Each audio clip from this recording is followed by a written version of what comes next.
국회는 지금 탄핵소추 의결서를 대통령실에 전달을 하러 가고 있는 장면입니다. 저 장면 하러 가고 있는 장면이고요. 대통령실은 의결서 도착 즉시 직무가 정리가 됩니다.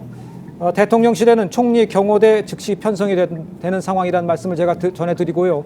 지금은 이제 정청래 법사위원장은 반대쪽으로 저 헌법재판소로 가고 지금 사무처장이 대통령실로 간다. 이렇게 보면 되겠습니까, 윤기찬 의원님? 예, 그러니까 저게 소추 의결서 정본이 있고요. 원본이 있고 부본이 있는데 원본은 헌법재판소에 제출되는 겁니다. 네네네. 거기서는 헌법재판소에 이제 저희가 공소장하고 같이 똑같다고 보시면 돼요. 네네. 헌법재판소에 제출되는 원본은 헌법재판소에서 윤석열 대통령에게 또 부본을 보냅니다. 그거와 별개로 국회에서 낸 의결서 중에 부본은 인편으로 저렇게 대통령에게 전달이 되고요. 네네. 전달되는 시점에 이제 직무집행이 정지가 되는 거고요. 네. 그다음에 그 정청래 법사위원장이 제출한 그 원본의 경우에는 그다음부터 이제 공소장 역할을 하기 때문에 그 뒤에 이제 그 원본이 접수되는 즉시 아마 사건 번호가 부여될 가능성이 있어요.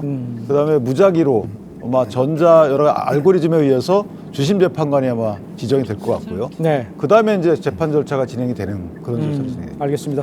김민기 사무총장은 지금 대통령실로 출발을 했고요. 정청래 법사위원장 헌법재판소로 출발을 했다. 이런 상황까지 제가 정리해 드리도록 하겠습니다. 그 김진욱 대변인께 이 얘기 여쭤볼게요. 아까 좀 전에 저희가 한덕수 국무총리에 대한 탄핵 여부에 대해서 민주당이 어떤 상황으로 전개될지에 대한 것들을 제가 여쭤봤는데 지금 좀 변화가 있는 모양입니다. 내용 좀 설명해 주세요. 예, 뭐 당에서 아직 뭐 최종적인 부분에 대해서는 확정된 건 아닌데요. 네. 당에서는 이제 지금 이제 논의가 지금 나오고 있는 것들이 지금 상황에서는 한덕수 국무총리 체제로 가는 것이 어떤가 하는 쪽으로 약간 좀 그 무게 중심이 옮겨지고 있는 그런 상황인 것 같습니다. 뭐 저 개인적으로도 지금 상황에서 추가적으로 탄핵을 한다든지 하는 부분보다는 빠르게 국정을 안정화시키고 민생 경제를 좀 활성화시키는 여러 가지 상황들을 좀 감안했을 때 한덕수 권한대행 체제로 그 지금 가는 것이 현 시점에서는 가장 합리적이고 바람직한 방향이 아닌가라고 생각하고 있습니다. 알겠습니다. 탄핵 소추에 대해서 한덕수 국무총리의 탄핵 소추에 대해서는 약간 이제 좀 입장이 바뀌어서 권한대행으로서의 업무를 해야 큰 무리가 없을 것 같다라는 민주당의 지금 업데이트된 소식을 김진욱 대변인이 좀 전해주셨습니다. 일단 한덕수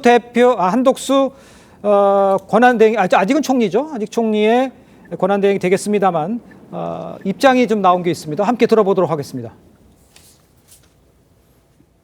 국정을 안정적으로 운영하는데 온 힘과 노력을 다하겠습니다.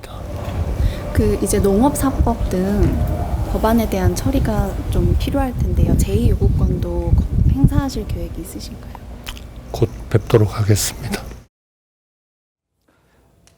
일단 뭐 마음이 무겁다 이렇게 이야기한 것으로 전해지는데 그렇습니다. 국정도 그렇고 지금 대행 체제로 운전하는 국정도 그렇고 그다음에 뭐 국방도 뭐 어떻게 될지 좀 국방장관 문제도 그렇고 생각지 못한 일들이 지금 어떻게 처리를 해야 되는 상황이라고 봐야 됩니까? 지금 일단 뭐 권한은 이제 국무총리가 대통령 권한을 받겠지만 저는 이 상황에서 이제 민주당의 태도가 중요하다고 봐요. 뭐냐면 지금 이제 사실은 이제 한덕수 총리가 과연 대통령이 가지고 있는 제2요구권 이거는 행사할 것인가 말 것인가. 아마 제2요구권을 행사할 경우에 아마 민주당에서는 또 탄핵 이야기가 또 나올 겁니다. 저는 그래서 지금 민주당이 정말 국정 안정을 바란다 그러면 쟁점 법안에 대해서는 이걸 처리를 좀 연기를 해야 된다고 생각이 들어요. 왜냐하면 예전처럼 지금 국무총리가 지금 대행을 하고 있는 상황에서 쟁점 법안을 낼 경우에 아마 한덕수 총리가 이거를 제2요구를 행사할 이게 굉장히 아마 어려울 겁니다. 그러면 이런 법안들이 일방적으로 통과가 돼버리면 국가 전체에 영향을 미칠 수 있는 거 아니겠습니까? 자, 그렇다면 지금부터 민주당이 국정 안정을 위해서 이제 뭐 매진하겠다 그러면 이런 쟁점이 될 수 있는 법안들의 처리는 충분히 미루고 그리고 이제 지금 제일 중요한 전체 국정 안정을 위한 여러 가지 어떤 조치들 취하는 게 필요하다. 그렇다면 제가 볼 때는 지금은 이제 정말 이재명 대표가 본인이 이야기한 대로 국정 안정을 정말 원한다 그러면 한덕수 국무 권한 대행과 함께 또 이제 한동훈 이 대표와 함께 여야정 협의체를 구성을 해서 사실은 중요한 문제들은 여기서 어느 정도 가닥을 잡고 하는 것이 저는 중요하지 않을까 싶어요. 왜냐하면 지금 예를 들어 민주당이 이야기했던 일방적인 지금 법 처리들, 그 다음에 이제 뭐 탄핵안들 뭐 이런 것들 처리해 버리면 이 과연 이제 국가적인 영향이 굉장히 크지 않겠습니까? 그리고 지금 예산안은 통과됐지만 지금 추경을 빨리 해야 됩니다. 왜냐하면 민주당이 이번에 워낙 감액을 많이 했기 때문에 국가 시스템이 지금 정상적으로 운행이 어려워요. 경찰도 그렇고 검찰도 그렇고 지금 앞으로 이제 이런 수사가 진행이 되면 검찰과 경찰의 어떤 수사비가 필요한 상황이지 않습니까? 그렇다면 저는 정말 앞으로 몇 개월 동안만이라도 정말 민주당이 국정을 걱정한다 그러면 이런 걸 통해서 쟁점 사항을 줄이고 국정 운영에 도움을 줘야 된다. 그래야지만 민주당이 국민들이 보시기에 정말 수권할 수 있는 정당인지 아닌지 저는 그걸 판단해라 봅니다. 저는 지금이 제일 중요한 시기 아닌가 싶습니다. 알겠습니다. 제가 한 말씀만 더 하면 여야정 협의체를 상설로 하는 거는 좀 고민을 해봐야 될 부분이 있어요. 왜냐하면 상설로 하게 되면 사실은 지난번 계엄 사건 이전에도 대통령에 대해서도 탄핵을 계속 지속적으로 운운했잖아요. 그러면서 대통령을 사실상 겁박을 해왔는데 지금 총리 같은 경우에는 이제 탄핵 내지 특검법에 들어있고 탄핵을 만약에 뭐 하겠다 안 하겠다 이런 식의 뭐 민주당의 여러 가지 의사 표현이 있다면 그 총리가 제대로 권한대행 역할을 수행할 수 있을지 이 부분이 이제 걱정되는 거잖아요. 선출직이 아니기 때문에. 그렇다면 상설 여야정 협의체를 구성하게 되면 이재명 대표가 주도권을 행사할 수밖에 없는 구조가 되고 모두 만사에 있어서 그것보다 사안별로 여야정이 협의를 하는 것이 좀 낫지 않겠는가라는 생각도 개인적으로 듭니다. 알겠습니다. 지금 그 앞서서요, 이 국회가 그 네 번째 김건희 여사 특검법 또 이 내란 특검법을 통과를 시켰습니다. 그러니까 이제 만약 한덕수 국무총리가 권한 대행을 맡게 되는 상황이라 그러면 거부권을 행사해야 되는 상황인데 이게 행사할 수 있는 건지 이 권한을 두고도 지금 논란이 있는 상황에서 설주환 변호사께서는 어떻게 보세요? 과거에 이제 노무현 전 대통령 탄핵 당시에 고건 전 총리가 권한대행 자격으로 이제 거부권을 행사한 바는 있습니다. 근데 이제 그때와 지금이 약간 다른 점은 뭐냐면 당시에는 노무현 대통령의 어떤 발언이 어떤 헌법 위반이 아닌가라는 그런 부분에 있어서 탄핵 소추가 됐던 것인데요.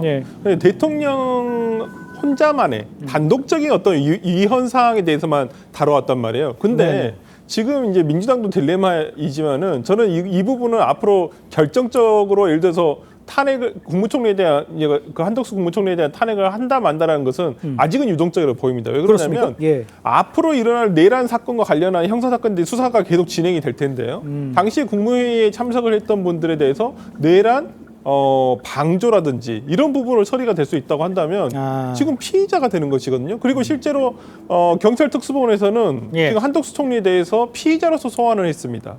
그렇다고 한다면 내란죄의 방조범으로서 보일 수 있는 아니면 내란죄의 어째 방조범이라도 이제 공범이 되는 것인데 공범으로 볼 수 있는 국무총리에 대해서 탄핵을 하지 않고 그냥 놔둔다라고 한다면 이 부분도 민주당으로서는 상당히 좀 딜레마에 빠질 수가 있거든요. 그렇다고 한다면 민주적 정당성, 국민이 직접 선출하지 않은 국무총리 아니면 그 대행 순서, 부총리들에 대해서 어떤 그 권한이 계속 승계가 될 텐데 그런 민주적 정당성이 굉장히 약한 어떤 그 권한 대행들이 거부권이라든지 거부권을 행사할 수 있다고 한다면 당연히 재판소장, 헌재소장 재판관 임명권이라든지 헌재소장 임명권이 다 있습니다만은 만약에 그런 것들을 인정할 수 없다라는 논란이 일어난다고 한다면 전국적으로는 헌법재판소 재판관에 대해서도 임명을 하는 것이 불가하다는 논리적 결론으로 날 수밖에 없는 것이거든요.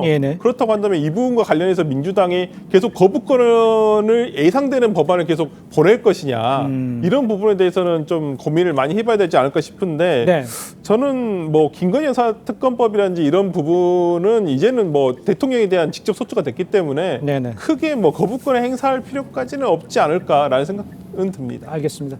자, 이런 상황에 이제 또 하나 관심 있게 지켜봐야 할 대목이 있습니다. 그러니까 지금 이 상황에서 그러면 안보 공백은 누가 이 해결하느냐 이겁니다. 윤 대통령 차기 국방장관으로 한기호 의원을 낙점한 것으로 지금 알려지고는 있는데 대통령으로서 권한 행사를 지금 계속 하고 있는 텐데 이제는 안 되는 거 아니겠습니까? 그러니까 국방장관은 이건 어떻게 결정을 해야 되느냐 이것도 문제고 지금 설주환 변호사가 언급을 해주신 대로 지금 국무회의에서 어떤 일이 있었느냐 이것 때문에 내란 방조죄 뭐 여러 가지 또 이런 일들이 있으면 그럼 누가 그러면 군 국방장관을 임명해야 되느냐?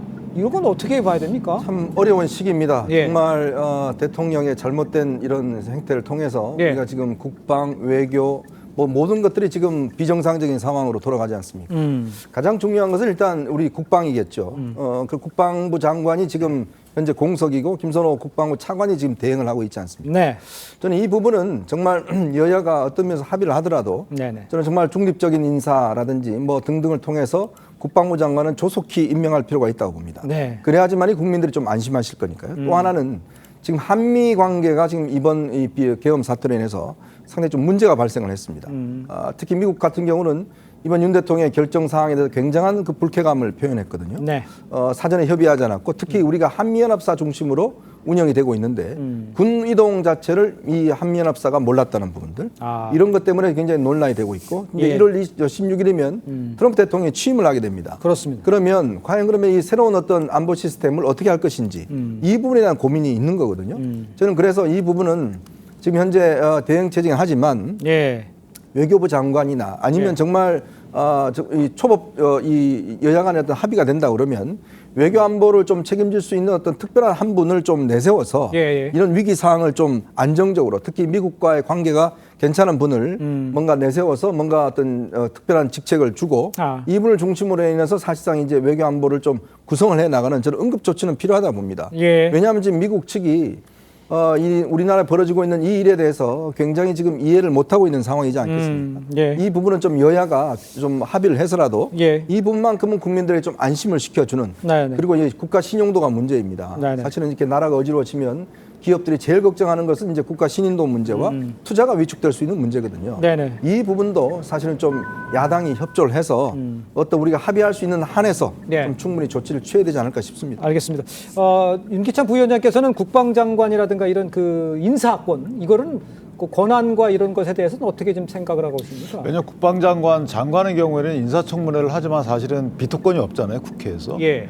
동의를 필요하지 않는 그 인사권이기 때문에 개인적으로 보면 현재 국방 차관을 장관으로 임명하는 것도 현상 유지 차원에서 보면 또 국방 안보 공백을 없애는 차원에서 보면 김선호 차관을 장관으로 임명하고 그런 식의 일단 임시적으로 그렇게 하는 것이 어떨까. 여기에 대해서는 이미 이제 그 재직을 해왔고 수방사령관 출신이고요.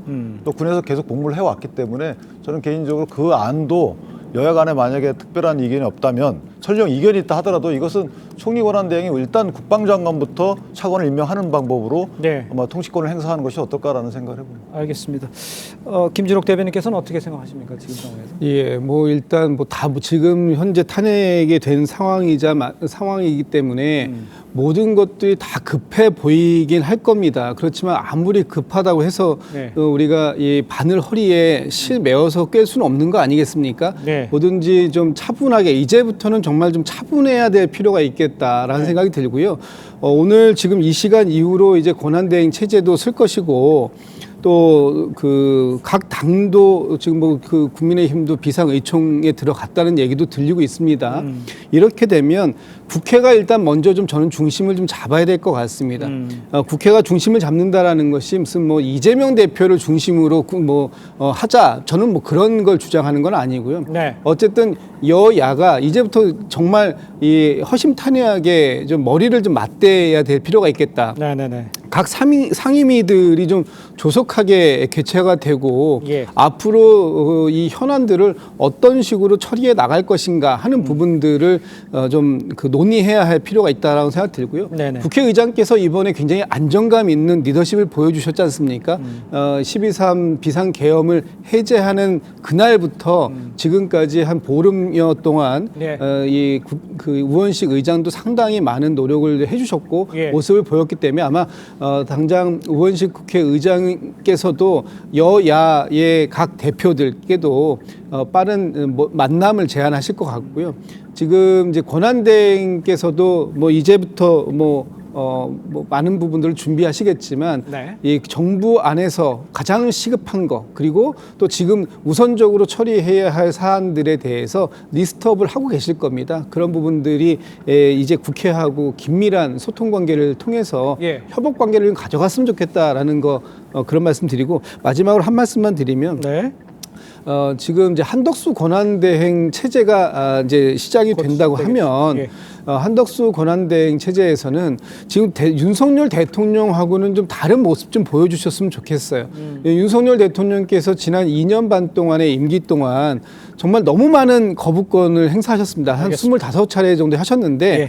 이게 역대 다른 그 문미나 이후에 다른 대통령들이 행했던 거부권보다 더 많다라는 통계가 나와 있기 때문에 굉장히 신중하게 최소한의 거부권을 행사하시면서 이 역할들을 가져가셨으면 좋겠다. 알겠습니다. 이런 말씀을 좀 드리고 싶습니다. 제가 한 말씀만 드리면 뭐 국회가 협조하는 것도 좋죠. 그리고 거부권을 행사한다는 것은 이제 법률안이 그만큼 또 대통령 입장에서 또 국민의힘 입장에서 보면 받아들이기 어려운 법률안을 일방적으로 많이 통과시켰다는 의미이고 오히려 국회에서 그런 국회 운영을 자제했으면 좋겠다는 생각이 들고요. 네네. 마지막으로 삼권 분립 원칙은 국회도 철저하게 권한대행이지만 철저하게 지키면서 협조를 해 나가야 되겠다. 지금 이런 상황에서 가장 우려되는 것이 선출직이 아닌 권한대행 입장에서 보면 국회에 사실 예속되기 쉬운 이런 정치 환경이 지금 조성이 돼 있단 말이죠. 네네네. 그래서 그런 부분부터 일단 대통령 권한대행께서 예. 아마 본인의 앞으로 통치 스타일이나 앞으로 어떤 국정을 어떻게 운영해 나갈지에 대해서 먼저 본인의 생각을 바로잡는 것이 보다 중요하지 않을까. 지난번에 대통령과 국회 관계에서 일어난 여러 가지 일들을 반면교사로 삼았으면 좋겠다. 이런 생각을 해봅니다. 알겠습니다. 국민이 가장 충격받고 지금 어려운 상황이 민생인 것만은 분명해 보입니다. 여야의 이 문제를 대하는 상황이 국민을 생각하면서 이 여야 마찬가지로 일을 좀 처리해 줬으면 하는 바람이 있습니다.